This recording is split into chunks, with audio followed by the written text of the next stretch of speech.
Alors, on va commencer le livre de Devarim. Le livre de Devarim est un livre extrêmement intéressant. Euh, le Rav Tamir Granot résume la chose en disant que c'est le livre qui a fondé, qui peut être adapté au judaïsme d'Eretz Israël. Et que ce soit même les chilonim ou les datim, c'est-à-dire que la base de notre vie en Israël, consciemment, inconsciemment, sans le vouloir, elle découle du livre de Devarim. Bon, alors, quand on a dit ça, ça suppose que le livre de Devarim est différent des autres livres. Tout le monde est d'accord pour dire que le livre de Devarim est différent. Il est différent des autres livres dans plein de choses. Il y a plein de choses qui font qu'il est très, très, très différent. C'est pas qui résume les quatre autres livres. Ben, c'est pas un résumé, parce qu'on n'a pas besoin de résumé pour la Torah. Donc, c'est pas un résumé. Il inclut tous les livres. Non, il ne l'inclut pas. Il y a beaucoup de choses qui sont dans les quatre livres qui ne sont pas répétées dans le cinquième livre. Il y a des pans entiers de ce qui est écrit dans le livre dans les quatre livres qui ne sont pas dans le livre de Devarim. Par exemple, toute l'histoire des korbanot, tout ce qu'on parle des Torah de Kohanim, tout ce qui a à faire avec les Kohen et le Mikdash et le Mishkan, etc., n'apparaît absolument pas dans le livre de Devarim. À tel point que la critique biblique dit qu'il y a en gros dans la Bible deux pans, le lévitique, je ne sais pas comment ils appellent ça, les lévitis, je sais pas quoi, et les cohanistes, les lévitistes et les cohanistes. Ça veut dire qu'il y a des auteurs qui sont plutôt comme les lévitiques, comme le Sefer Devarim, et des auteurs qui sont plutôt comme les cohanim. D'accord? Et s'ils sont arrivés à cette conclusion, c'est parce qu'ils ont fait un bon diagnostic. À mon avis, ils ont un petit peu gratté la conclusion, mais le fait de dire que c'est un livre très, très, très différent des autres, effectivement, c'est admis de tous. C'est admis aussi de la Torah elle-même, puisqu'il y a écrit, voici les paroles, comme ça commence, voici les paroles, à Devarim, voici les paroles que Moïse a dit aux enfants d'Israël. Donc, il n'y a pas écrit, voici les paroles de Dieu à Moïse, voici les paroles de Dieu à Israël, ou voici les paroles que Moïse a reçues de Dieu pour le dire à Israël. Il est écrit clairement que c'est des paroles qui sont dites par Moïse. Alors, tu as dit résumé, ça ne peut pas être un résumé, et pourtant, Moïse va reprendre beaucoup d'épisodes qui se sont passés. On dit pas que c'est bon, ça peut être Mishneh Torah, c'est pas ça. Alors, ça s'appelle Mishneh Torah. Beaucoup de commentateurs disent qu'il s'appelle Mishneh Torah à cause du Midrashim qui le disent, et même dans la Gemara. Mishneh Torah, c'est-à-dire c'est difficile à traduire Mishneh Torah, parce qu'on peut dire que Mishneh Torah, on répète la Torah. Mishneh, ça veut dire Shonim Otpam, comme la Mishnah. La Mishnah, c'est étudier puis réétudier, n'est-ce pas? Les Shanot. Les Shanot, ça veut dire enseigner, étudier, parce qu'il faut répéter. Voilà, On va dire que c'est une deuxième aussi, comme Lechem Mishneh. Alors, si c'est une deuxième Torah, c'est-à-dire que c'est une Torah à part, une Torah à part, qui a un style à part, qui a un auteur qui est à part, et qui a un sujet qui est à part, n'est-ce pas? Et pourtant, le judaïsme considère qu'il fait partie de la Torah, n'est-ce pas? Alors, de la même manière que le mot Mishnah ressemble à Mishneh Torah, beaucoup de commentateurs disent que c'est le début de la loi orale, que le livre de Devarim, c'est les prémices de la loi orale. Qu'est-ce que c'est que la loi orale? C'est ce que j'ai reçu jusqu'à présent, ça s'appelle la loi écrite. À partir de maintenant, ce que je vais transmettre, c'est la loi orale. Mais ça, je le définis pour toute personne. C'est-à-dire que, comment je définis la loi orale? Je ne dis pas que la loi orale, c'est uniquement la Mishnah et la Gemara, le Talmud, etc. Je définis la loi orale comme étant la parole qui a été amenée jusqu'à moi et que je reçois et que je traduis pour la transmettre. C'est la manière dont je vais traduire la loi que j'ai reçue. La loi que j'ai reçue, elle a été écrite. Surtout aujourd'hui, le Talmud, il est écrit. Hein, il est écrit. Alors, classiquement, on dit que le Talmud, c'est la loi orale. Mais le Talmud, en fait, aujourd'hui, il est écrit. On reçoit le Talmud, on reçoit le texte de la Torah, on reçoit le Tanakh, on reçoit même Rashi, on reçoit tout ça. Et le but est de savoir qu'est-ce que tu en fais. C'est-à-dire comment tu le vis, quelle est ta réponse euh, euh, à cette, j'allais dire interjection. Euh, Comme si quelque chose vient me percuter et il faut que je réagisse vis-à-vis de ça. Comme ça, je définis la loi orale. C'est-à-dire que nous avons tous l'obligation de transmettre à nos enfants, comme il va être dit dans le livre de Devarim. Il faut transmettre aux enfants. Il faut réagir vis-à-vis de ce qui a été lu, de ce qui a été étudié, de ce qui a été écrit, sans le contredire, mais en l'enrichissant et avec beaucoup de respect par rapport à tout ce qui a été écrit. Mais on me demande à moi de réagir vis-à-vis de cela. N'est-ce pas? J'avais déjà proposé l'explication que le mot Devarim lui-même nous enseigne ce que je viens de dire. Pourquoi? Parce que le mot Devarim, vous savez qu'en hébreu, il y a plusieurs verbes pour dire parler et qui a notamment le terme les émor, c'est-à-dire dire, et les daber, parler. Quand est-ce que la Torah utilise le mot vayomer et quand est-ce qu'elle dit vaïdaber? En général, Rashi nous a appris que vayomer, c'est la shon raka, ça veut dire c'est plus doux. Vaïdaber, c'est plus dur. Bon, il faudrait voir ce que ça veut dire plus dur et plus doux. Il me semble que plus dur, ça veut dire c'est une parole qui ébranle, qui ne laisse pas indifférent. C'est comme ça que je considère que le mot Devarim qualifie bien tout le livre de Devarim. Ce sont des mots qui devraient nous ébranler. Est-ce que les autres livres ne devraient pas nous ébranler? Si, évidemment, mais le fait que Moïse prenne la parole avant sa mort pour reprendre les choses à sa manière, les dire d'une manière percutante, les dire de manière adaptée à la nouvelle situation. Parce qu'il faut se dire que c'est une nouvelle situation. Tout ce qui s'est passé jusqu'à présent s'est passé avec la première génération qui sortait d'Égypte. Et là, il a affaire à une génération qui va rentrer en Israël. Ils sont sur le bord du Jourdain, ils vont rentrer en Israël. Et juste avant de rentrer en Israël, c'est une situation nouvelle. Entrer en Israël est une situation nouvelle à toutes les époques. C'est que même si après on ressort en exil et qu'on revient en Israël, comme ce qui nous arrive en ce moment, c'est une situation nouvelle. À situation nouvelle, il faut adaptation de la parole de Dieu. Adaptation, ça veut dire, voici ce que j'ai reçu, on va en voir quelques exemples. Voici ce qui s'est passé, voici ce que j'ai reçu, voici ce que je vous ai donné. Mais tout ça maintenant va être transformé par Moïse avec, en précisant certaines choses, en donnant des lois qui n'ont pas été données jusqu'à présent, que Moïse va inventer. Hein. Et, on a vu ça la semaine dernière avec les Nédarim. Vous vous rappelez, l'une des dernières lois qui a écrit dans le livre de Bamidbar, c'est les Nédarim. Nédarim, on a dit, c'était le cadeau qui est fait à l'homme pour inventer la manière dont il doit servir Dieu, sans contredire la halakha. Alors, chaque homme a avait, surtout à l'époque ancienne, où il y avait une grande part de liberté dans la manière dont les Juifs pouvaient exprimer leur attachement à Dieu et leur manière de vivre la parole de Dieu par rapport au nombre de lois qui étaient fixes. C'est pas?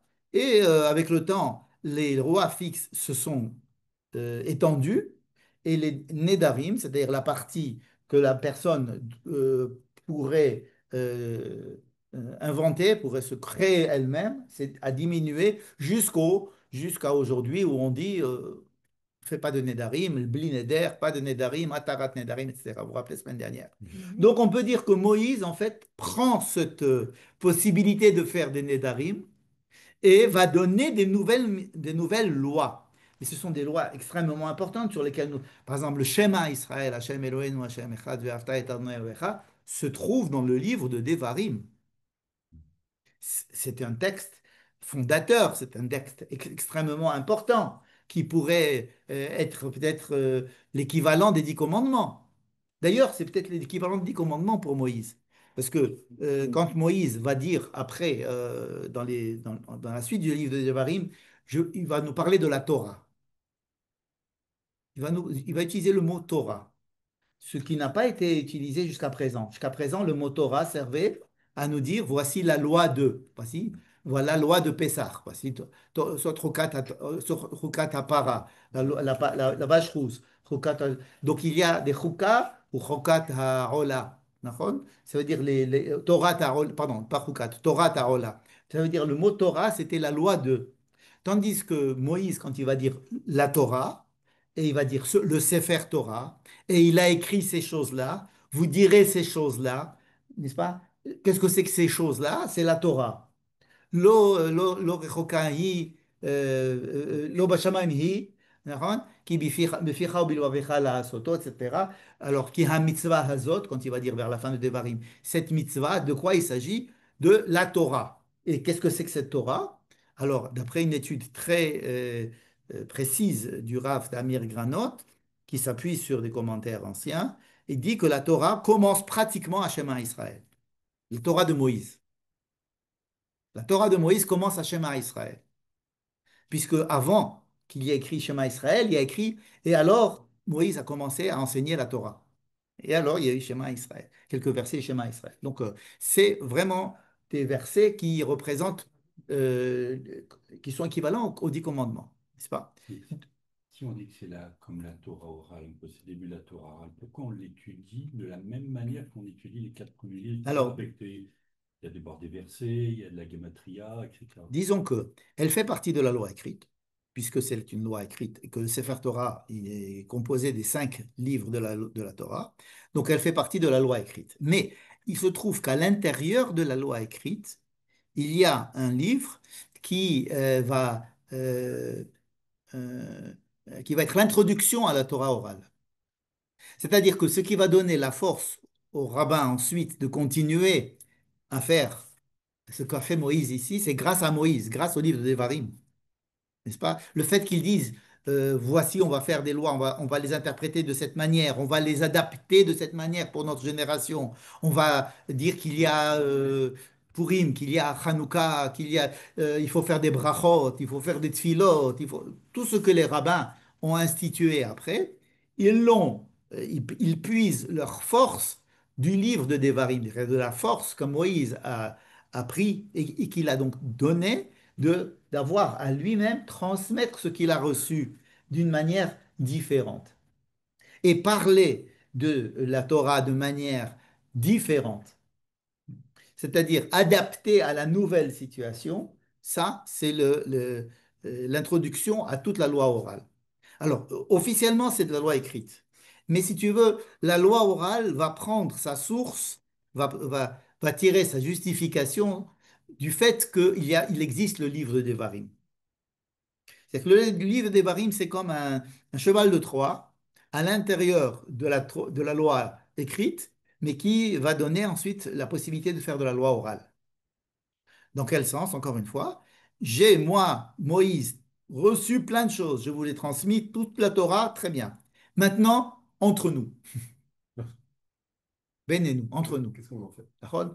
Entre nous, qu'est-ce qu'on en fait? Et surtout, vous allez maintenant rentrer dans une nouvelle situation. La nouvelle situation, c'est quoi? C'est un, que Moïse va mourir. C'est tout à fait nouveau. Que Dieu va arrêter de faire des miracles comme ils étaient jusqu'à présent et qu'ils vont être dispersés dans un énorme pays ils vont être éloignés les uns des autres et surtout qu'ils vont avoir à conquérir une terre et de rentrer dans le monde physique, quoi. Ils étaient on peut dire, sur un nuage ou sous un nuage quand ils étaient dans le désert, mais là, il faut qu'ils descendent de leur nuage et qu'ils rentrent dans la vie normale. Donc le judaïsme d'Eretz Israël est un judaïsme différent. Je ne dis pas que Dieu est différent. Je dis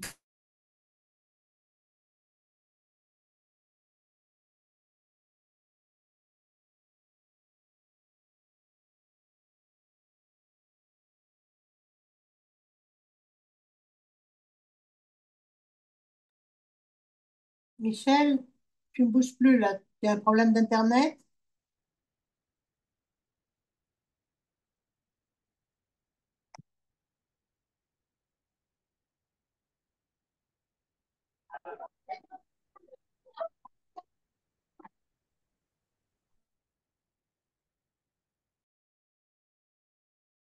Tu m'entends, Michel?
On n'entend plus.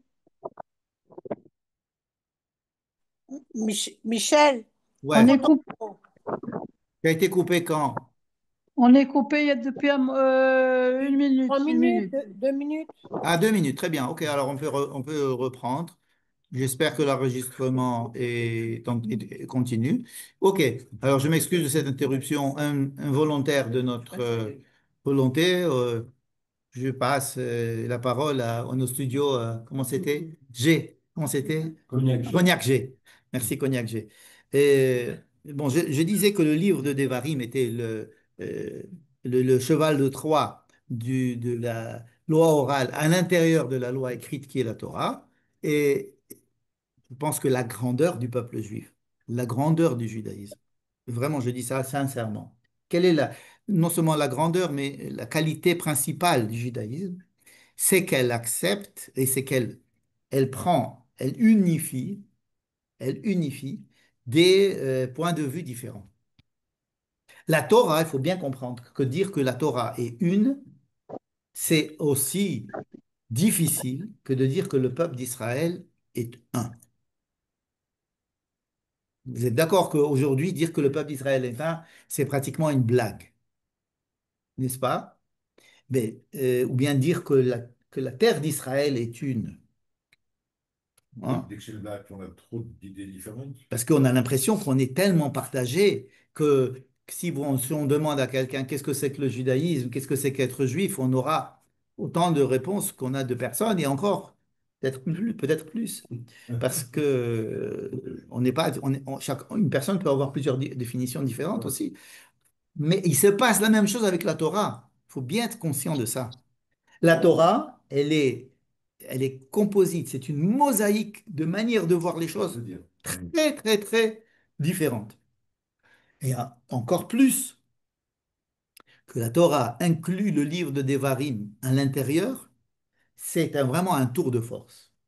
Ça veut dire considérer qu'il y a les 4 livres et le livre des Devarim et que tout est fait une seule unité.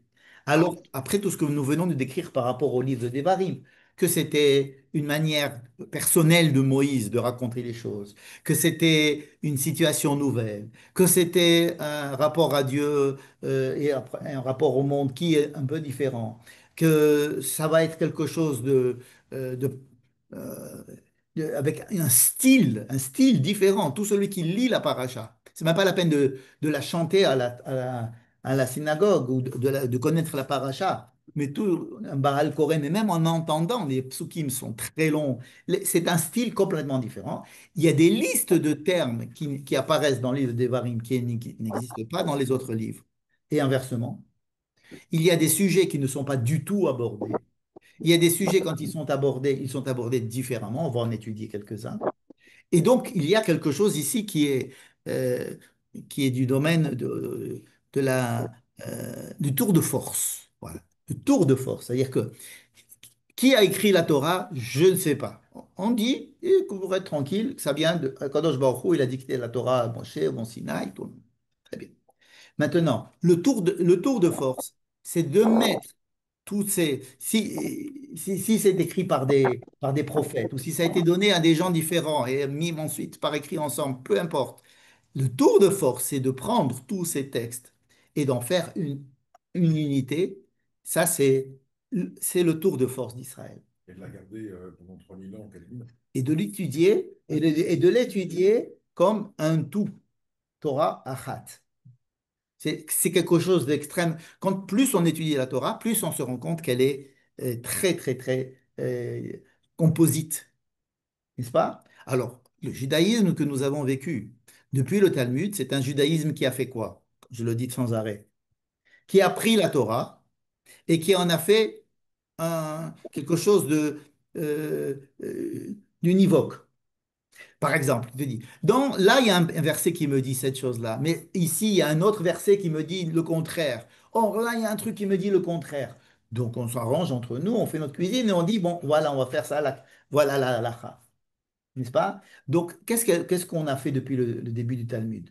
On a réuni, on a résumé, on a aplani les différences, on a fait une synthèse. Et la synthèse, ça a été fait par le Talmud, mais c'est difficile de dire que le Talmud c'est une synthèse parce qu'il est quand même lui-même aussi très composite. Alors avec les années, on a fait les Shulchan Aruch, d'abord le Mishneh Torah de Rambam, les Shulchan Aruch et tous les Shulchan Aruch jusqu'à présent, et on dit il n'y a qu'une halacha. Et c'est comme ça qu'on a maintenu l'unité de tout ce texte. Mais étudier la Torah, je ne dis pas étudier le Talmud, je dis étudier la Torah, c'est retourner aux sources différentes, aux sources avec un S, aux sources différentes de cette halakha. Et ça, c'est un chemin que l'on fait rarement. Que les rabbins nous ont appris à faire la synthèse. Ici, il y a écrit ça, ici, il y a écrit ça, donc moi, je vais faire ça. Et donc, c'est fini. Maintenant, on ne se pose plus la question. Shabbat, dans la Shivot, on n'étudie pas la Torah. Dans les Shivot, on n'étudie pas la Torah pour plusieurs raisons. Mais à mon avis, la raison profonde, c'est que c'est très, très, très difficile d'étudier la Torah. Parce que ça ébranle énormément. Il faut continuer à maintenir à étudier les contradictions pour ce qu'elles sont et ne pas toujours les synthétiser, mais au contraire de retourner dans chaque verset, dans chaque point de vue, et de l'analyser et de le respecter, et de voir en quoi est-ce qu'ils dialoguent entre eux. Je ne parle pas des avis des Chachamim vis-à-vis de ça, parce qu'à travers cela, on peut le faire aussi. Mais étudier la Torah, c'est extrêmement compliqué. Donc, qu'est-ce qu'ils font dans les yeshivot? Ils étudient la Gemara, le Talmud, le Shulchan Aruch, et toute la chaîne, et ils ne connaissent de la Torah que les versets cités. Et à part ça, on se demande, et je comprends que ce soit très difficile pour eux. Parce que la gymnastique d'esprit qui a été faite depuis le Talmud, ça a été de synthétiser, redemander de retourner aux sources pour essayer de maintenir les tenants et les aboutissants et de voir les différences qu'il y a en toutes les manières de voir. C'est quelque chose, il faut avoir les épaules très solides. Exactement comme si on vous demandait aujourd'hui, écoutez, vous avez le peuple d'Israël, eh bien, allez voir celui-là ce qu'il pense, allez voir celui-là ce qu'il pense, et sachez que nous sommes tous juifs. C'est très difficile. Chacun pense que la manière dont il vit le judaïsme, c'est la bonne manière, et que l'autre n'a pas encore compris. N'est-ce pas? C'est comme ça que l'on vit les choses. Hein. Vous connaissez la blague, le père qui était litaï, c'est-à-dire lituanien, et qui avait un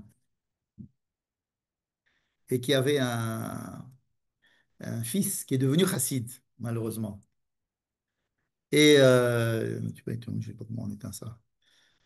Bon, des fois tu veux éteindre, il ne veut pas. Ils ont leur vie propre, ces gens-là. Hein, tu appuies sur le truc comme ça. Hein. Enlever Le son, hein. Oui, le sang, c'est tout. Jette le par terre très fort. Tu vois, ça fait pas besoin. Je l'ai éteint, excusez-moi. Donc, j'étais de toutes les façons une blague. Donc, le fils est devenu chassid, malheureusement.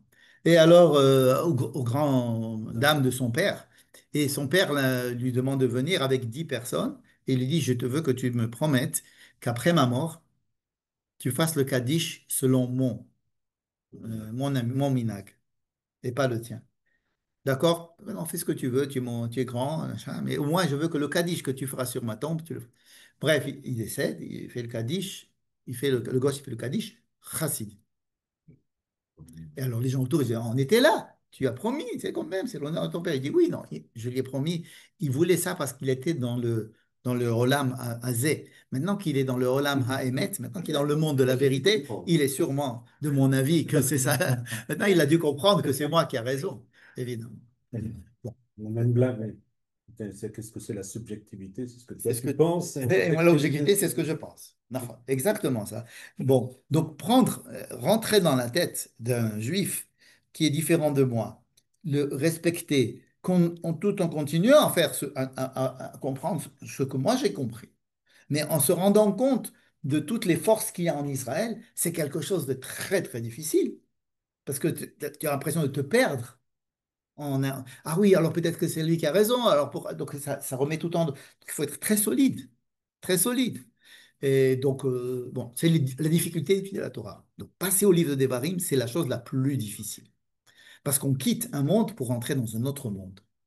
Et on va voir en quelques exemples, si vous voulez, en quoi est-ce que ce monde est différent et pourquoi il est différent et pourquoi est-ce qu'il y a on a tellement besoin du livre d'Évarim par rapport aux 4 livres qu'on avait avant. N'est-ce pas?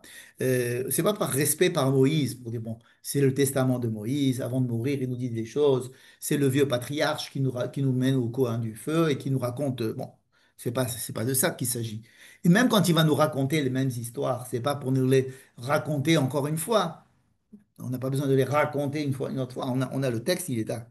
C'est parce que nous avons deux grilles de lecture qui sont différentes. La première grille de lecture, c'est que jusqu'à présent, c'était Dieu qui parlait, et maintenant, c'est l'homme qui parle. C'est Moïse, pas n'importe quel homme. Mais c'est un homme. C'est en tant qu'être humain. Et en tant qu'être humain qui va rentrer en Israël ou bien qui s'adresse à un peuple qui va bientôt rentrer en Israël. C'est pas la même chose, n'est-ce pas? Vous avez souvent, dans des écoles militaires, on enseigne des choses, mais lorsque l'officier prend ses soldats au front, et la veille du combat, il va leur dire des choses qui n'ont pas été dites jusqu'à présent. Hein. Ce sont des choses d'homme à homme, avec le stress de ce qui va se passer, avec dans l'ambiance, la situation dans laquelle ils se trouvent, avec leurs yeux, avec leur cœur, avec leur peur, avec leur stress, avec tout ce qui...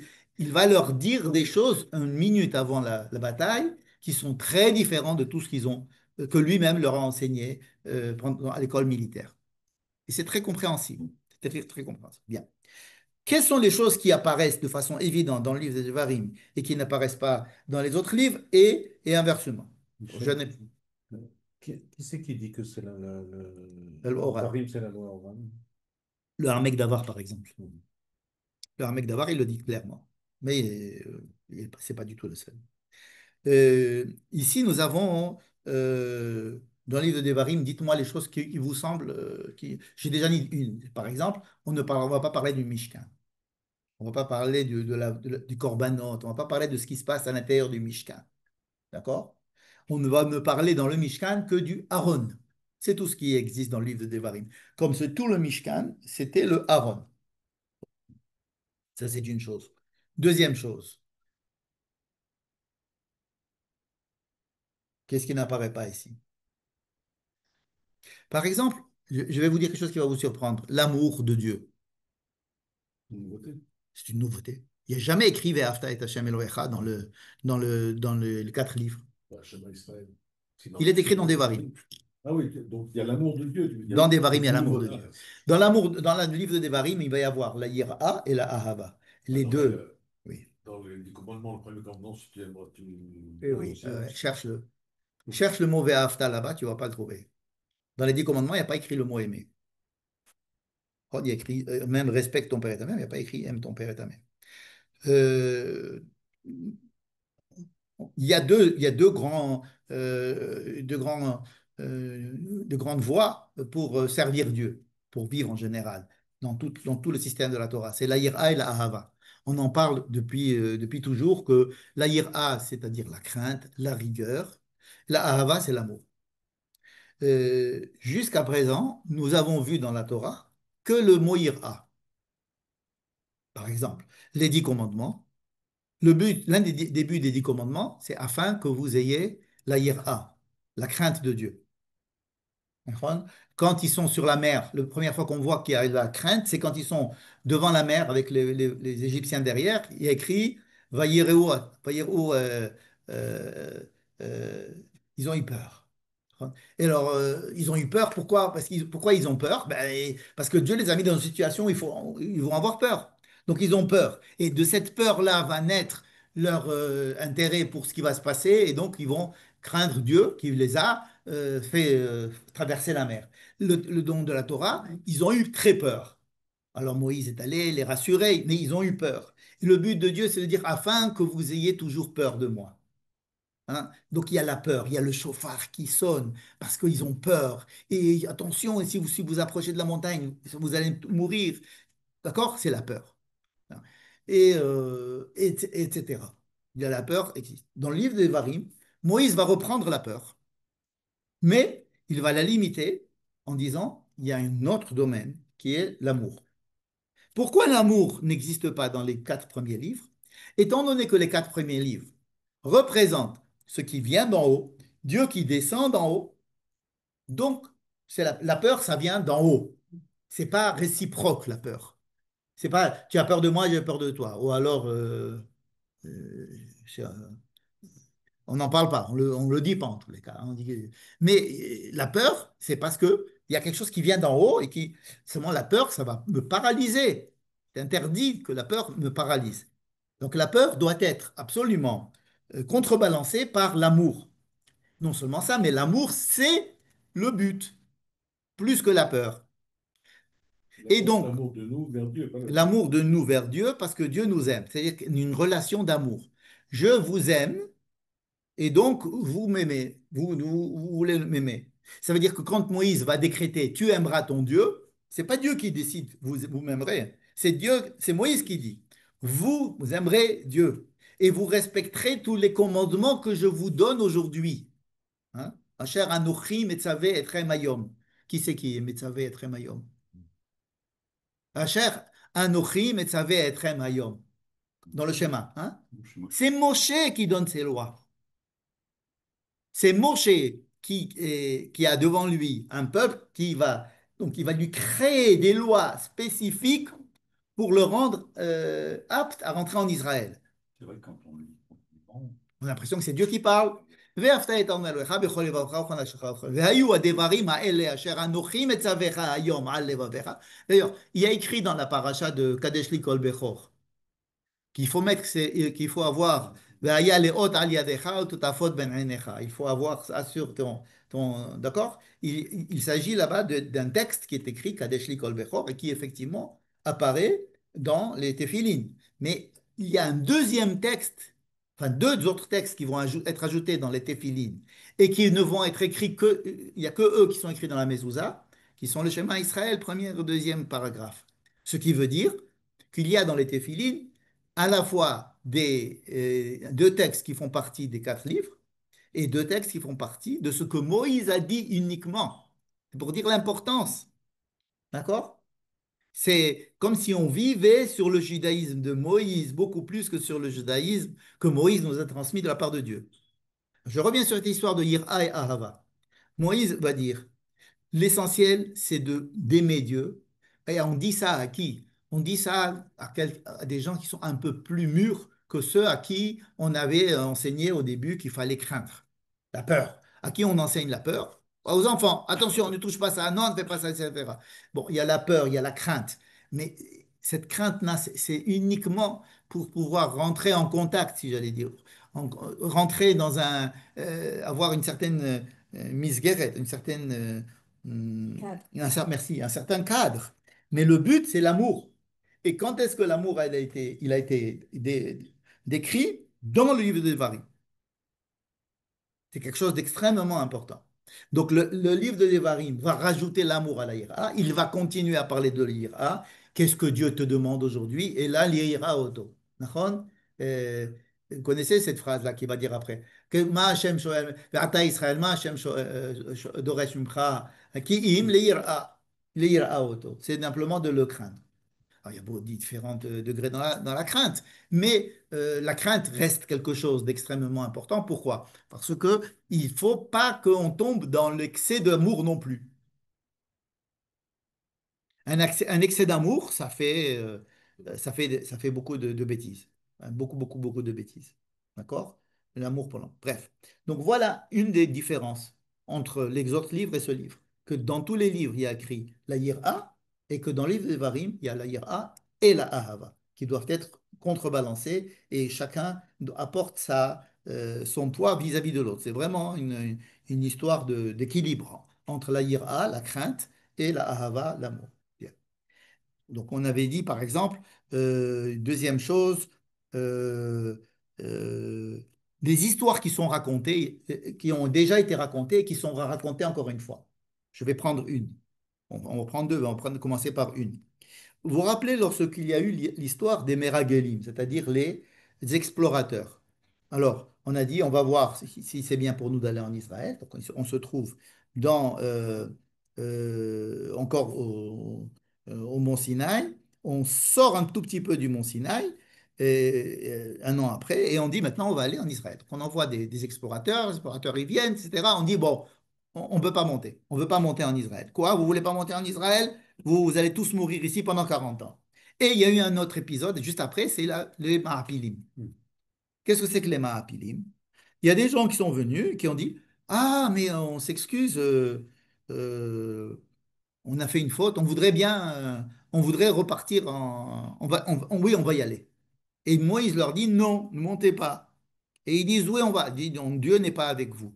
Et ils montent et ils meurent. C'est ce qu'on appelle l'histoire des Mahapilim. D'accord?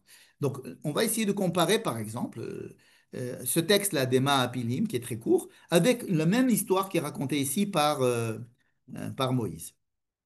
Donc, on va prendre la paracha de Shlach Lecha, n'est-ce pas? Euh,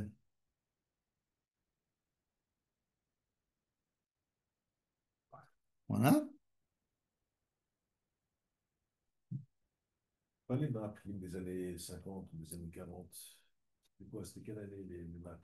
La même chose, c'est la volonté de monter en Israël malgré tout. Les maps, c'est les années 40. Clandestine. Oui, c'est ça. On les appelait les maps, ils sont pas tous morts dans le prochain. Non, non, non. Voilà. Alors, ויאמר משה, וישכימו בבוקר ויעלו אל ראש ההר. Donc il y a les Juifs, וידבר משה לדברים האלה, כל בני ישראל ויתאבלו העם מאוד. Je vous parle maintenant de l'histoire des Mahapilim qui s'est passée, enfin, qui est racontée dans le livre de Bamidbar, d'accord? En 2 ou 3 versets. Il y a des gens qui se sont levés le matin et qui sont montés, et qui sont allés en Israël. Ils sont rentrés, ils sont montés sur la montagne, ils étaient à la frontière, ils sont montés sur la montagne. Et ils ont dit, nous monterons en Israël, dans l'endroit où Dieu nous avait dit. Moïse leur dit, mais vous n'avez pas entendu, Dieu a dit que vous allez tous mourir ici et qu'on ne monte plus. Un ta'alou, montez pas, parce que Dieu n'est pas parmi nous. N'est pas et Vayar Pilou, tant pis, ils sont montés, ils n'ont pas répondu, d'accord? Vayar Pilou, la alol el Rosh Hahar, et donc ils sont montés malgré l'ordre de Moïse et malgré l'ordre de Dieu, et il n'y avait pas avec eux l'arche de l'alliance, et le Amaleki et le Kenaani sont descendus et les ont exterminés. Dans cette histoire, on a l'impression qu'il y a des gens qui ont dit, on s'en fout de vos histoires, nous on veut ce qu'on veut, c'est monter en Israël. D'accord? Maintenant, à propos de ta question, tu nous as dit, est-ce qu'il y avait des Ma'apilim quand on est rentré en Israël? Et pendant les aliyot, les premières aliyot, et il y a même des chants, hein, non, Il y a d'accord? 12 îles, je sais plus qu'on a vu. Absolument. Les Maapilim, ce sont ceux qui sont venus en Israël au début de la création d'Israël. Ah, Philippe, c'était pendant le livre blanc, quoi. Dans les années 45, 48. Ouais. Ouais. Alors, qu'est-ce qu'ils ont dit? Oui, avant. C'est les Anglais. Ouais, alors, mais qu'est-ce qu'ils disaient dans leur chant? Vous n'avez pas envie qu'on vienne, nous, on veut venir. Allons, allez. Nous, on veut venir. Ils ne sont pas morts, c'est ça. Ouais. Ok, nous, on veut venir, etc. Mais ils ont pris ils ont transformé cette histoire en le disant, voilà, ici, c'est Dieu qui veut pas qu'ils montent, mais là, il y a des gens qui voudraient pas qu'on monte. Nous, on veut monter et on va monter. Ils sont montés en Israël. Si vous, ils ont transformé, ils ont utilisé le même mot. Comment cette histoire est racontée dans le livre de Devarim? D'accord? Et donc, vous ne rentrez pas en Israël. Vata'anu vatomru elai. Patanu lanonai. On a fait, on a fauté envers Dieu. Nous sommes prêts à monter, nous sommes prêts à faire la guerre. Kechol asher tzivanu Hashem, comme nous l'a ordonné Dieu. Et alors, vous avez même pris vos armes et vous êtes montés vous êtes rentrés. Et j'ai dit à Dieu, Yomer Hashem Elah, pardon, Dieu m'a dit, et Morlahem lo ta'alu, dis-leur de ne pas monter. Ki eneni bekirbechem, je ne veux pas que vous montiez.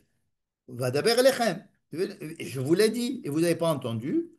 Donc, vatamru et pi Hashem, vatazidu, vata'alu ha'ara. Ça semble être la même histoire racontée. Quelles sont les différences? Il y a deux petites différences peut-être. Dans la première histoire, on ne dit pas hein, qu'ils sont venus, ils ont demandé, on voudrait bien monter, on voudrait bien rentrer quand même. Et on a fauté. N'est-ce pas? Ici, là-bas, il y a des gens qui sont venus, ils ont dit, bon, écoutez, on ne peut pas revenir en Israël, on ne peut pas rentrer en Égypte. Bon, ben alors, on va tenter le coup, on va y aller.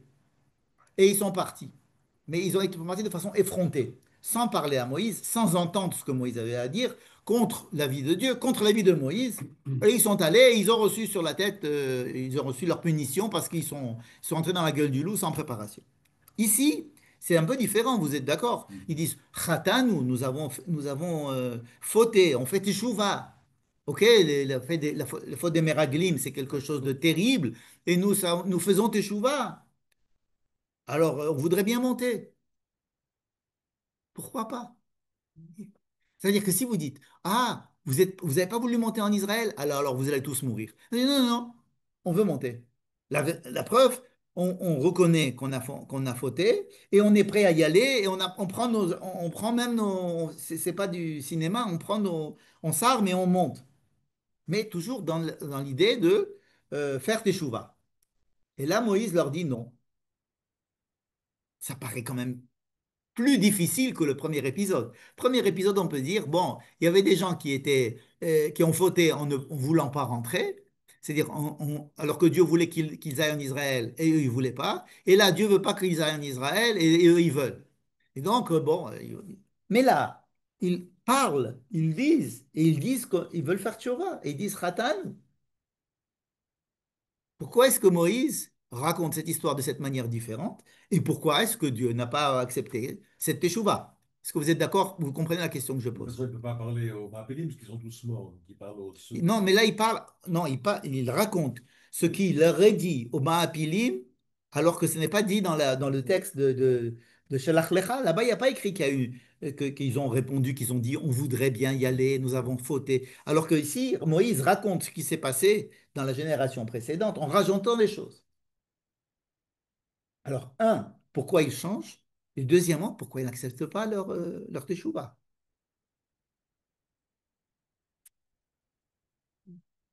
C'est problématique, vous comprenez? Parce que Dieu n'a pas accepté, alors il ne va pas l'accepter lui, si Dieu n'a pas accepté le pas. Dieu à Et l'époque. pourquoi Dieu n'accepte pas la teshuva? Pourquoi Dieu n'accepte pas leur teshuva? Ils disent, nous avons fauté. Euh, toutes les teshuvotes sont bonnes. Jamais Dieu va refuser une teshuva. Pourquoi est-ce qu'il refuse une teshuva? Et elle a l'air tout à fait honnête. Elle est décrite comme faisant partie, en respectant toutes les règles de la teshuva. Ils sont même prêts, ils ont pris leurs armes, ils ont dit, on y va. C'est-à-dire que peut-être que tu ne penses pas qu'on a peur. Non, on y va, on monte. Ça, c'est une bonne question. Pourquoi à l'époque Dieu n'a pas accepté? Pourquoi n'a pas accepté? Pourquoi Dieu n'a pas accepté à l'époque? Et pourquoi Moïse raconte cette histoire de manière différente, encore plus, de façon plus prenante, en disant, mais quand même, au début, on pouvait se dire, bon, ils ont pas demandé, ils n'ont pas fait de chouva, ils avaient envie d'y aller, ils avaient envie de faire un truc contre Dieu, Le en disant, prétexte, hein? prétexte, 40 ans. Le prétexte pour reste 40 ans. Ça, Le c'est, prétexte pour qu'il reste 40 ans. oui, ça veut dire que Dieu, il voudrait pas qu'il monte parce qu'il a déjà décidé que pendant ok. Bon, mais c'est possible. Mais qu'est-ce que fait Moïse ici en racontant cette histoire? En nous mettant le doigt sur ce qui fait le plus mal dans cette histoire. À savoir, vous avez fait la teshuva, vous nous avez dit les choses qu'il fallait, vous avez parlé, on vous a dit, et vous êtes quand même monté, mais c'était parti d'un bon sentiment. C'est pas, vous faisiez pas ça pour énerver. D'accord. Le Rav Tamir Granot ici, il apporte il développe ça énormément, mais il apporte une idée, à mon avis, importante. On a l'impression que, ok, Dieu, ça va, tant que moi je suis bien, donc il devrait être bien. Si moi je suis bien, si moi je suis bécédère, il a qu'à être bécédère. C'est-à-dire que le problème, c'est moi. Est-ce que je suis bécédère ou je ne suis pas bécédère? Mais si je suis bécédère, donc Dieu devrait faire exactement ce que je dis. Si je fais teshuva, toi, c'est-à-dire que qu'on a le bon Dieu dans notre poche, si on peut s'exprimer ainsi en disant, eh ben, il suffit de causer les cases, cocher les cases, merci, et donc Dieu va automatiquement répondre favorablement à notre demande. D'accord. Et là, Moïse dit, attention, vous devez apprendre à ce que Dieu ne travaille pas pour vous. Ça veut dire que vous devez faire ce que Dieu vous demande. Vous pouvez faire teshuva. Mais ça ne veut pas dire que Dieu est obligé, vous n'êtes pas obligé de faire ce que lui n'a pas prévu de faire. Et leur dire cela de façon crue, de façon amère, de façon euh, paradoxal, hein. Encore plus que ce qui avait été écrit dans Bamidbar. Bamidbar, on nous a écrit ça comme il y avait des gens qui ont voulu fauter, ils sont partis, ils ont fait contre ce que. Mais là, on dit, non, ils ont dit Khatan, on voudrait, on s'excuse, on voudrait, machin, exactement comme Dieu nous l'a promis, on veut le faire, etc. Et Dieu dit, eh ben, même comme ça, acceptez le fait que les raisons de l'Éternel sont impénétrables. Alors c'est vrai que toute prière ne peut pas revenir pour rien, et que toute teshuva est acceptée quelque part, mais vous ne pouvez pas imposer la décision divine par votre comportement. Vous ne pouvez pas l'imposer. De toute façon, on dit que Dieu avait décidé, même avant les sources Oui, de les mettre 40 ans dans des Nahon. Ok, de la source qui voulait. Nahon. Mais encore une fois, quel est l'intérêt de dire ça aux gens qui vont entrer en Israël? Parce que quand on va rentrer en Israël, on a l'impression de dire si on est tzaddik, alors tovlo. Tzaddik tovlo. Tzaddik, Tovlo. Un tzaddik, il va vivre dans le bonheur. Voilà. D'accord. Non. Vous allez avoir des rachats, Donc, Tovlo et tzaddik, Ralo. Vous allez voir des choses qui vont dépasser la logique que vous avez eue jusqu'à présent. Et il faudra l'accepter. Et il faudra l'accepter. Vous voyez? C'est-à-dire que on nous raconte deux histoires. Celle des Meraglim qui ont fauté et donc à cause de ça, ils ne sont pas rentrés en Israël, soi-disant. Et pour ça, ils vont mourir 40 ans, on va attendre la deuxième. Et une deuxième histoire juste à côté en disant, vous voyez, le pendant de cet extrême, c'est l'autre extrême. Des gens qui voulaient absolument pas y aller avec des gens qui voulaient absolument y aller. Et ils n'étaient pas dans l'équilibre, ils n'étaient pas dans la mesure. Donc les deux sont morts. Bon. Mais là, Moïse ne nous raconte pas la même histoire. Il nous raconte l'histoire en appuyant sur le sujet qui pourrait nous faire mal. Ce n'étaient pas des Réchaïm, ces gens-là. C'est des tzadikim. Ils sont venus, ils ont fait Teshuvah, ils ont fait Tachanoun, ils ont parlé, ils ont demandé, ils ont envoyé des lettres recommandées avec accusé de réception. Ça n'a pas marché. Et ça ne marche pas. Alors, qu'est-ce qu'on fait? Accepter. Sachez que c'est comme ça que fonctionne Dieu. Que vous ne pouvez pas imposer à Dieu. Il y a des processus que Dieu va faire sur lesquels vous ne pouvez pas vous pouvez pas changer tous ces plans. Parce que ces plans sont ces plans, vous ne les connaissez pas, vous ne pouvez pas rentrer dans les tenants et les aboutissants. Il a décidé, il a décidé. Du coup, on peut demander pourquoi la Torah dans Bamidbar Ouais. a besoin de raconter ça comme ça et pas comme l'a fait Moshe après. C'est C'est- tellement important. Oui, parce que maintenant seulement ils sont mûrs. C'est ce que dit le Rav Tamir Granot. Maintenant, ils sont maintenant mûrs pour pouvoir recevoir, et nous sommes mûrs pour pouvoir recevoir ce genre d'informations. Lorsque vous avez un enfant, il vous dit, alors si je fais les mitzvot, alors Dieu va te récompenser. Et si tu fais les avérotes, Dieu va te punir. C'est un discours qu'on fait à des enfants. Bon, c'est évident qu'on n'y croit pas, et que quand on est adulte, on se rend compte que c'est pas si facile que ça, n'est-ce pas? Donc là, vraiment, c'est un langage fait à des adultes, un langage d'adulte fait à des adultes. En disant, vous avez l'impression que ne pas rentrer en Israël ou rentrer en Israël, ça ne dépendait que de vos fautes. Pas forcément. Il y a eu vos fautes ont contribué, ou vos fautes ont mis en lumière les manquements que vous aviez donc pour justifier la décision de Dieu, mais vous ne pouvez pas rentrer dans toutes les justifications des décisions de Dieu en général. Il suffisait qu'on étudie la Torah dans le pays pour qu'on ait Pour que tout pardonné s'arrange. tout ça. Oui, on va en Iran, on bombarde l'Iran grâce à l'étude de la Torah. C'est pas seulement ça. Bien. Donc ça, c'est un enseignement du Rav Tamir Granot qui me semblait assez intéressant. Deuxième et dernier enseignement, c'est lorsque Moïse va dire au tout début de la paracha, il va dire, bon, voici les paroles que Moïse a dit ou a dites. Hein, Marloquette. Juste avant de rentrer en Israël, quand il était dans la Arava, dans l'endroit précis qui est bien défini géographiquement qu'on ne comprend pas. Et ça venait 11 jours de Horeb, c'est-à-dire on aurait pu venir de Horeb de 11 jours. Et alors, au bout de 40 ans, après avoir conquis tout l'est du Jourdain, Moïse a décidé de commencer à traduire la Torah. Hein. Et voilà comment il traduit. Dieu nous a dit, ça suffit de rester dans le mont Sinaï, vous devez maintenant quitter le mont Sinaï pour aller en Israël. Et alors, allez-y, allez-y, allez en Israël. Et je vous ai donné ces peuples-là à conquérir, allez les conquérir. Donc ça, c'est jusqu'au verset 8 inclus. Le verset 9, donc on est là, Moïse dit, je vais vous raconter l'histoire. On est allé à la Torah, on a reçu la Torah, disons, et Dieu nous a dit, bon, après qu'on ait fait tout ce qu'il fallait dans le désert du Midbar, il nous a dit, ça suffit, maintenant on va en Israël. Et donc on était à 11 jours de venir en Israël. Donc, va Omar alechem ba'etahi, et moi, Moïse, je vous ai dit à ce moment-là, au peuple d'Israël, je ne peux pas vous supporter. Vous êtes insupportable. Vous êtes insupportable. Alors on va adoucir la phrase, je ne peux plus vous porter. Et Dieu, il vous a rendu trop nombreux. C'est plus possible. Et vous êtes comme des myriades d'étoiles. Euh, et là, il ouvre une parenthèse. Que Dieu vous bénisse. Que Dieu vous bénisse. C'est très bien que vous soyez. Bli ayn hara. Voilà. Bli ayn hara. Shem Elohechem Yosef alechem kachem elef yamim barechem kasher diber lachem. Et il referme la parenthèse.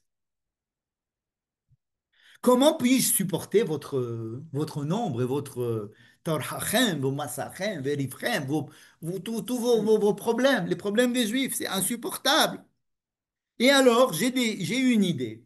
Moi, Moïse, je vous ai dit de me nommer des gens qui étaient intelligents et sages, afin que je les nomme à vos têtes. Hein. Et vous, vous avez dit, ah, c'est une bonne idée. Ce n'est pas l'histoire de micro, à la base, ce qui est drôle, après, il s'est attribué à lui. Il attend différemment maintenant. Justement. Là, maintenant, nous sommes en train de lire l'histoire qui est racontée par Moïse dans le livre de Devarim. Nous allons voir à quoi ça fait allusion. Mais déjà, ça vous fait rappeler des choses. Ok. Maintenant, il y a Moïse qui dit, j'en peux plus de vous. Je ne pouvais plus vous supporter. Vous étiez trop nombreux, que Dieu bénisse. Entre parenthèses. Et alors je disais, Echa, hein, comme Echa Yashua Badad, Echa, et ça, l'Evadit, comment est-ce que je pourrais supporter, etc. Et donc, je me suis dit, je vais déléguer. Et vous m'avez dit, excellente idée. Qui a dit excellente idée? Le peuple. Alors, j'ai nommé des gens, et ainsi, comme ça, je vous ai fait des chefs de tribu de 10, des chefs de 10, de 100 et de 1000. D'accord? Non, 50, pardon. 10, 50, 100 et 1000. Des trop qui s'est attribué à lui-même. Alors, attends. Les Sarot, les Shotrim, les Shiftechem. Et j'ai demandé non seulement des Shoftim, mais aussi des Shoterim, c'est-à-dire des policiers. Et ça, oui, c'est tout nouveau. Bon, alors, j'ai commencé à parler à vos juges, là, qu'on avait nommés, et je leur ai demandé de rendre une justice tzedek, de faire une mishpat tzedek, de rendre une justice juste. Il ne faut pas faire. Bah, il faut être juste. Et, euh, et nous avons quitté le mont Sinaï. Vanissa Mechorev, Vanelech El Hamidbar Gadol. Je répète, nous avons ici une histoire où il dit, quand est-ce qu'elle se situe cette histoire? Juste avant de quitter le Midbar Sinaï. Le verset d'avant, c'était, Dieu nous a dit, ça suffit de rester dans le désert du Sinaï, je vous ordonne de quitter le mont Sinaï, afin d'aller en Israël.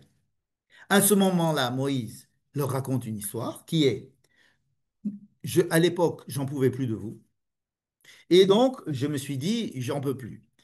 Alors vous avez dit, ouais, alors qu'est-ce qu'on fait? Moi j'ai dit, vous savez quoi? Je vais déléguer. Et j'ai nommé des gens, des chefs de tribus, 10, 50, 100 et 1000.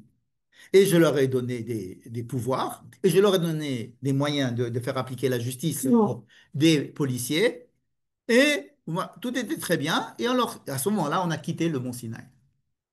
D'accord? Situation, juste avant de quitter le mont Sinaï. Qui a eu l'idée? C'est Moïse. À qui il a demandé? C'est au peuple. N'est-ce pas? Maintenant, toi, tu me dis que ça te rappelle l'histoire de Yitro. Ça me rappelle plutôt Baal-Hanam. Et toi, tu dis que c'est Parashat Baralotra. Alors, voyons les deux parachiotes que vous citez. Non, c'est clair, c'est. Enfin, non. J'ai entendu que on prend toujours les bonnes choses chez les goïs. Ok, à quel cas que quand Moshe a pris l'idée Ouais. de Yitro, il s'était C'était attribué à lui. attribué. Alors, c'est pas joli de s'attribuer un truc. Bah, c'est ce qu'il a fait. En tous les cas, quand est-ce que alors, Yitro, c'est quoi? C'est dans le livre de Shemot. Ça se passe ici avant le don de la Torah. Bien avant le Théoriquement. Théoriquement, c'est avant le don de la Torah. Yitro vient et lui dit, Moïse, je vois que tu es fatigué, c'est pas possible, tu pourras plus comme ça. Tu devrais nommer des des gens de 10, de 50, de 100 et de machin. Et de prendre des gens comme ça. Bon, je trouvais que l'idée était bonne, j'ai nommé des trucs comme ça. Donc, le moment où ça se passe, c'est avant le don de la Torah, ou alors juste après, n'est-ce pas? Et qui c'est qui donne la proposition? C'est pas Moïse, c'est Yitro. Et la raison pour laquelle, c'est que Moïse est fatigué. Le peuple aussi. Le La peuple, Boltibol, c'est Navol Tibol, Non. parce que tu vas pas supporter le peuple. Mais le peuple est-il consulté? Pas du tout. Pas du tout consulté. Le fait, donc ce n'est pas le même moment que ça s'est passé. C'est pas la même personne qui donne l'ordre, qui donne le conseil. C'est pas la même personne qui reçoit le conseil. Parce que dans notre histoire à nous, c'est le peuple qui a dit, ah oui, c'est une bonne idée, d'accord?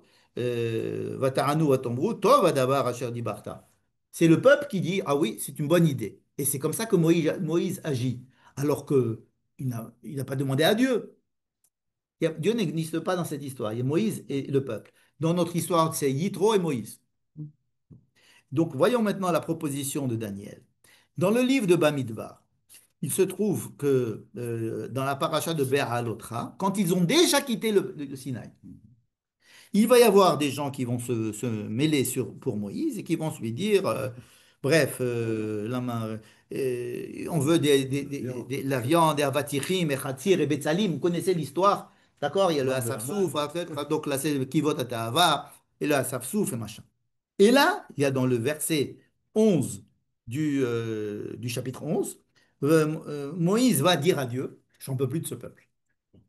J'en peux plus de ce peuple. Pourquoi est-ce que tu me mets tout ce poids-là sur moi? Parce que le poids, il n'existe pas dans l'histoire du Yitro, il existe ici. Il existe ici et il existe dans des varies. D'accord? Est-ce que c'est moi qui ai enfanté ce peuple? Pourquoi, depuis quand je vais être tellement responsable de lui? Et puis, en plus, tu me demandes de le supporter. Je ne peux pas. Tu sais, t'as qu'à me tuer. T'as qu'à me tuer. T'as qu'à me tuer. J'en peux plus. Il est déprimé. Il veut mourir. Tue-moi, j'en peux plus. En plus, c'est après quoi? Ça s'appelle veau d'orbe. C'est pas le veau d'or. C'est lorsqu'ils ont quitté le mont Sinaï, donc une année après le veau C'est d'or, le parce deuxième que, mois de la deuxième année. il y a eu le peuple vient et commence à dire on veut de l'eau, on veut de la viande, on veut de ça, on ne veut pas ça, on veut retourner en Égypte, etc. Bref, on nous raconte quelques petits malheurs qu'ils ont fait à Moïse et Moïse craque. Et chez qui il va? Chez Dieu. Et Dieu, il ne se démonte pas, il lui dit, tu sais quoi, ne t'inquiète pas, je vais déléguer de ton rouard, de tes capacités, à des gens qui vont être représentatifs. Ça veut dire qu'on va déléguer ça à 70 Zékénim. Il n'y a pas 10, 150. Là, il n'y a pas pas 10, du tout. 150, il Il y n'y a a pas 60, 10, 50, 100 000. 70. Ici, il y a d'autres phrases. Et donc, il y a ici, je vous économise l'étude de ces trois textes en détail, mais ce que l'on peut dire avec un survol comme ça, c'est que notre texte à nous de Devarim a l'air de faire une synthèse de deux épisodes totalement différents, où là, il y avait Yitro et Moïse. Là, dans le second, il y avait Moïse et Dieu. Et là, c'est le peuple et Moïse. Dans le premier truc, l'idée venait de Yitro. Dans la deuxième, l'idée venait de Dieu.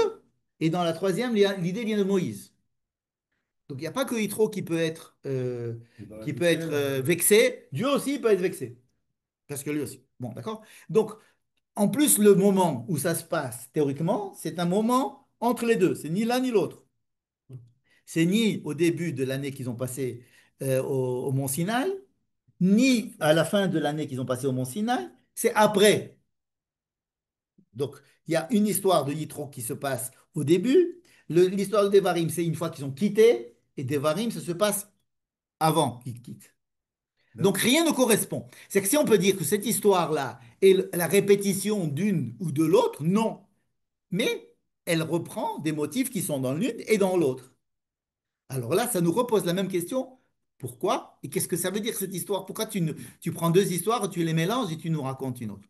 Donc, tu nous avais dit dans Parashat Vayikra que on avait mis ensemble en vrac le Seder Mofti du Midbar et ensuite tous les problèmes. Oui, Hein, et qu'en fait, ils ne sont pas vraiment datés. Nahon. Donc, si ça se trouve, Si ça se même trouve, cela, il est finalement antérieur. je suis d'accord. D'un autre Je côté, suis, je prenons suis le cas. d'accord. D'accord avec Je vous. suis d'accord, d'accord. Simplement, je répète ce qu'il a dit Daniel. Il fait allusion à ce que j'avais dit là, Parashat Beha'alotcha, où je voyais que le peuple d'Israël se tourmentait tellement de verset en verset, de verset en verset, de Magéfa en Magéfa, etc., alors que tout se passait tellement bien dans le Sinaï, que ça paraît être un peu artificiel. C'est-à-dire qu'une partition, comme si on avait raconté une Tout histoire est beau, magnifique au mode Barsinaï, et puis dès qu'on quitte le Barsinaï, on nous raconte que des problèmes. C'est à ça qui faisait allusion Daniel. Bien. Ce qui pourrait expliquer sur le plan chronologique qu'en fait, effectivement, cette histoire s'est passée avant. Mais en fait, comment est-ce qu'on pourrait expliquer cette chose-là? Qu'est-ce que Moïse vient raconter au peuple? Pourquoi il vient raconter cette histoire encore une fois? Et pourquoi il la raconte de cette manière? Dans la première, c'est quoi? Première histoire de Yitro, c'est vrai que c'est pas possible qu'une personne s'occupe de tout le monde. C'est pas possible. Mais à l'époque, ça me paraissait logique. J'étais le porte-parole de Dieu. Donc je me trouvais, c'était logique que je vienne transmettre la parole à un chacun. Comme À si chacun. c'était Dieu qui finalement s'occupait de tout le monde. À Oui, travers c'est-à-dire Moïse. qu'il faut qu'il y ait un rapport entre Dieu et chaque personne, sans intermédiaire. Et moi, j'étais l'intermédiaire qui savait faire passer derrière le rideau au moment voulu pour essayer d'avoir ce qui est une situation idéale. Mais quelqu'un de l'extérieur est venu me dire, ça ne pourra pas marcher. Je l'ai pris pour argent comptant parce que j'ai confiance, c'est quelqu'un d'important. Moi, Yitro, j'ai étudié avec lui pendant 40 ans, c'est quelqu'un d'important, j'ai dit d'accord. Ok. J'ai dit d'accord, mais est-ce que j'étais tellement convaincu que c'était une bonne chose? Peut-être pas. Mais enfin bon, il m'a dit d'accord. Ok, on l'a fait. Ensuite, il y a une histoire où j'ai vraiment ressenti votre poids. Et j'ai senti que j'en pouvais plus. C'est-à-dire que c'était plus. Ça venait pas de Yitro qui m'a vu et m'a dit, mais tu n'y arriveras pas. C'est moi qui ai senti le poids. Et j'ai vu qu'il n'était pas possible de porter tout sur moi. Et donc, Dieu m'a dit, écoute, c'est trop pour toi, on va déléguer. Et alors, on a délégué, on a fait un Sanhédrin de 70 Ça, personnes. là-bas, il y a pas que Dieu a pris un peu De son roi à lui, il a son donné. roi, il a dit, bien sûr, bien sûr. Il a délégué, ce que j'appelle délégué. Ouais. Délégué de son pouvoir, délégué de ses capacités, de son don pour créer 70. Bon. C'est 70, c'est pas l'autre. Donc ici, qu'est-ce qu'il fait? Maintenant, Moïse, il a pris de la jugeote. Il a vieilli un petit peu, il a 40 ans de plus. Et il a compris des choses. Le peuple a compris des choses. Oui. Il dit, vous savez quoi? Vous savez quoi? Ben, c'est pas possible de diriger un peuple comme de façon idéale, avec Dieu, qu'il y ait un rapport entre Dieu et les hommes. Il faut une hiérarchie, et il faut déléguer, et il faut une maréchette. Mais cette maréchette-là, c'est quelque chose qui est indispensable, et maintenant que je comprends que c'est quelque chose qui est inhérent même à la direction d'un peuple. Quand j'étais dans le feu de l'action, et que vous aussi vous étiez dans le feu de l'action, et alors, vous ne supportiez pas que j'étais seul à vous diriger. Et vous avez tout mis sur moi. Et vous avez tous les malheurs, vous les avez transportés sur moi. Et moi, je n'en pouvais plus. En fait, ce sont des histoires qui nous ont appris que c'est pas comme ça que ça fonctionne. Ce qu'il faut faire, c'est déléguer. Alors, c'est vrai que que Yitro avait dit qu'il fallait que je délègue. Et en fait, peut-être qu'on a délégué. Mais je n'étais pas convaincu. L'idée ne venait pas de moi. Maintenant que j'ai vieilli et que je vois et je comprends la situation, sachez qu'on ne peut pas diriger un peuple sans déléguer et sans qu'il y ait une hiérarchie. Alors que l'idéal eût été qu'il n'y ait pas de hiérarchie. Vous vous rappelez de Korah, l'histoire de Korah. L'idéal eût été que chacun ait un rapport avec Dieu directement. Or, cela ne va pas être possible. C'est la révolution de Moïse. Dans sa tête, il a compris, parce qu'il a vécu ça, et le peuple aussi a vécu. Et quand il dit que vous m'avez dit, ouais, c'est une bonne idée, ça veut dire que vous avez aussi eu la maturité de comprendre que vous-même, vous devez vous demander à ce qu'il y ait une délégation, est-ce qu'il y ait des structures hiérarchiques avec des tribunaux, avec des sanhédrines, avec des... C'est-à-dire que lorsque Moïse raconte l'histoire comme si l'idée venait de lui et il a demandé conseil au peuple et que le peuple a accepté, qu'est-ce qu'on voit? On voit un peuple qui a mûri, qui a passé l'histoire. Lui, il a mûri, il a passé l'histoire. Et donc maintenant, il se dit, en fait, les choses qui avaient été imposées, qui nous avaient été imposées, une par Yitro, que je respecte, l'autre par Dieu, que je respecte, mais en fait, c'est du bon sens. C'est quelque chose que maintenant je comprends qu'il faut absolument le faire. Et vous aussi, vous comprenez qu'une grande partie des tensions qu'il y a eu, c'était parce que je voulais que vous ayez un rapport direct avec Dieu. Or, c'est très, très, très problématique cette histoire. Et donc, il justifie le fait qu'il y ait un Sanhédrin, qu'il y ait une Bate Mishpat, et il mélange une troisième histoire qui est Shoftim Veshoterim Titen Lecha, ça veut dire qu'il faut qu'il y ait des juges, mais alors c'est ces juges-là, ils vont avoir une capacité, une indépendance terrible, parce que non c'est pas eux qui vont transmettre la parole de Dieu, puisque ce sont des êtres humains. Ils vont pas faire la justice. Il n'y a pas de la justice. Ils vont rendre la justice humaine, n'est-ce pas? Donc il y a beaucoup de lois qui vont venir maintenant pour ces justes, pour essayer de pallier à ce problème qui est la fabrication d'un système hiérarchique, d'une maréchet mishpat, c'est-à-dire d'un système juridique, d'un système de prophètes, d'un système où il y aura des gens qui vont transmettre les paroles. Il y a des sages, il y a des tribunaux, il y a un grand tribunal. Il y a donc il y a donc toute une série de lois qui vont être promulguées par Moïse qui découleront euh, de cette leçon de vie que lui et le peuple ont appris avec l'histoire. On comprend, au départ, l'histoire est nous racontée parce que le peuple était encore tout frais, Moïse était encore tout frais, il avait encore ses idéaux, le peuple peut-être aussi, Dieu aussi peut-être. Quelqu'un de l'extérieur vient et dit, moi j'ai l'expérience, ça ne marche pas ce genre de choses. Il dit, mais non, mais tu ne nous connais pas, nous les Juifs, ça ne marchera jamais, vous êtes obligé d'avoir un truc comme ça. Bon, après, il se trouve que Moïse aussi, il rentre en dépression totale et Dieu va lui dire, OK, maintenant tu vas les déléguer. Pourquoi Dieu n'a pas demandé à Moïse de déléguer? Parce qu'il attendait que Moïse le demande, souffre de cela, n'est-ce pas? Et le peuple, il a en fin de compte lui aussi en empathie, n'est-ce pas? Mais alors pourquoi ne pas dès le début dire à Moïse, mais tu sais quoi? Dieu dit à Moïse, t'as qu'à faire un truc comme ça, avec des sarés, mais autres, ça va dire, ou bien tu n'as qu'à faire des sanhédrines, tu n'as qu'à nommer un tribunal. Il n'y a pas ça. Pourquoi? Parce que l'idéal eût été qu'il n'y ait pas de hiérarchie. L'idéal eût été qu'il y ait un rapport direct et il fallait le donner, il fallait le décrire comme idéal. Pour... L'histoire de Benoît Echad, donc après l'histoire de Hippo. Oui. Donc ça veut dire qu'en fait, Ah non. il ne l'a pas appliqué. S'il l'avait appliqué, peut-être qu'il ne serait pas arrivé à crier au secours. Tu as raison. Il n'y a pas écrit que, il y a des les endroits où sont signalés c'est Saré Hamishim et Saré Asarot. Il y a par exemple quand ils sont allés dans la guerre, quand ils ont fait la guerre de Midian la semaine dernière, on parle de. Ouais. Mais dans l'histoire des mythes onénimes, on ne parle pas de ces gens-là. Comme c'était un autre monde. S'il l'avait Mais, pas dit. mais alors, la Torah décrit l'idéal. L'idéal, c'est qu'il n'y ait pas de hiérarchie, qu'il y ait un rapport entre l'homme et Dieu. À cause des contingences qui sont celles qui sont obligatoires dans une vie terrestre avec un peuple, avec une terre, avec, etc., on est obligé de mettre en place une hiérarchie. Cette hiérarchie-là, elle doit être acceptée par le dirigeant et par le peuple. Et c'est l'histoire qui nous est racontée là. J'ai eu cette idée et vous avez accepté. Donc on a mis en place cette chose-là. Ce qui va entraîner de faire beaucoup de lois supplémentaires et pour essayer que cette hiérarchie soit la moins corrompue, qu'elle puisse transmettre de plus facilement possible le tzedek, la justice, et en sachant que ça va être quand même une justice humaine.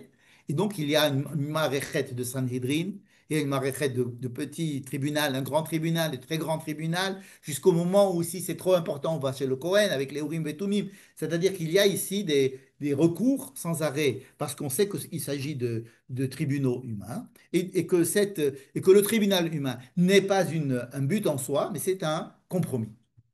Donc toute la hiérarchie, c'est une histoire de compromis. Donc on était obligé de les décrire dans les 4 livres précédents comme des problèmes euh, à cause de cet idéal, il fallait décrire l'idéal et les problèmes que cela a induit. Et alors, ici, on dit, en fin de compte, Solution. voilà, on est obligé de le faire. Alors, dans ce cas-là, on comprend aussi ce deuxième exemple, ou ce troisième exemple, on va arrêter là. Troisième exemple nous montre encore une fois cette vision du livre de Devarim, qui est une vision un peu plus mûre, avec des gens nouveaux, où on comprend qu'il y a eu effectivement des idéaux. La ira, on a vu après le rachat, il est puni, et le tzaddik, il est machin. Et puis là, on voit que les choses, c'est pas si simple. On a vu avec, même quand vous faites teshuva et que vous avez, la décision de Dieu, c'est la décision de Dieu. Vous ne pouvez pas tout. D'accord. Et l'histoire de la Ahava qui vient, ça ne peut se donner qu'à des gens mûrs, qu'à des gens qui ont déjà eu la ira, comme vous avez eu peur, vous avez tremblé, vous avez senti la présence de Dieu. OK, maintenant le but, c'est de l'aimer. OK? Mais quand on va l'aimer, vous gardez quand même les lois de la lira aussi. Donc, le livre de Devarim, il est tellement riche et tellement différent des autres. Dernier truc qu'il y a dans le livre de Devarim, Dieu, dans le livre de Devarim, se trouve où? Il se trouve dans le ciel. Dans les autres livres, Dieu se trouve parmi vous. Shachanti betocham. Alors que dans le livre de Devarim, Dieu, il se trouve dans le ciel. L'homme, l'homme est propriétaire de la terre lorsqu'on va lui dire fais la Shemitah. Dans les autres livres, on va dire fais la Shemitah parce que c'est ma terre à moi. Et oh, je t'ai donné 6 ans, à la 7e année, tu me la rends. Shabbat Lachem. Tandis que dans le livre de Devarim, la Shemitah, c'est une raison économique, une raison sociale, pardon. Il faut donner aux autres, il faut que d'autres puissent en profiter. C'est, on va voir une azaka. C'est une phrase. Ouais, c'est une autre. Une atra. Bon, alors on va arrêter ici, comme ça, pour les gens qui veulent aller dans leurs abris. On va attendre. On va On va attendre chez vous. Non. Ah, vous attendez ici, mais Tu continues? je continue jusqu'à la Azaka. Jusqu'à j'ai Non, des fois, il n'y a pas d'Azaka. Des fois, il y C'est a. ça, des fois, il y a pas. Des fois, il y a Miklat, il faut descendre dans le Miklat.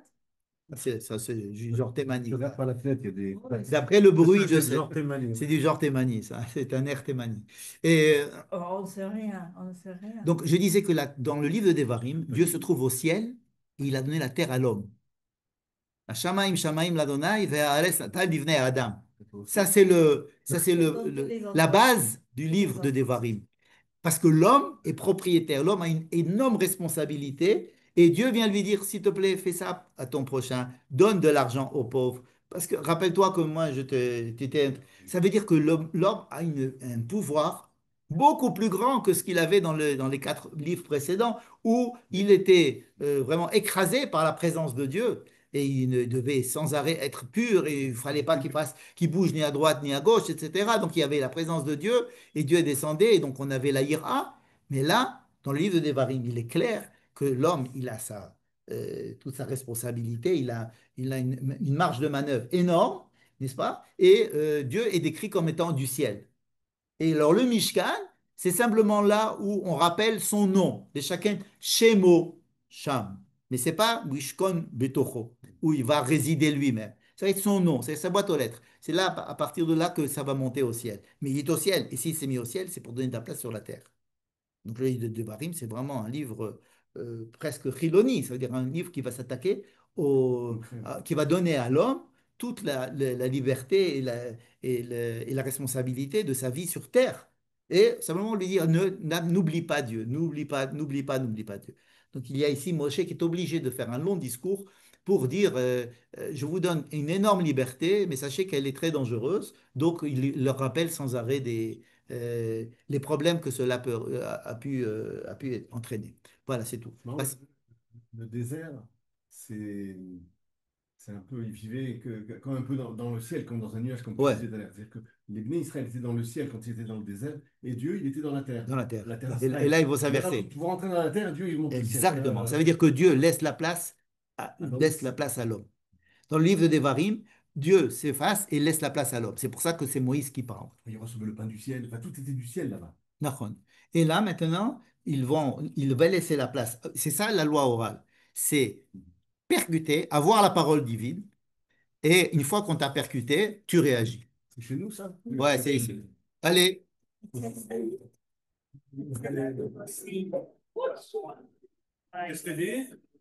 y a le biclate en bas.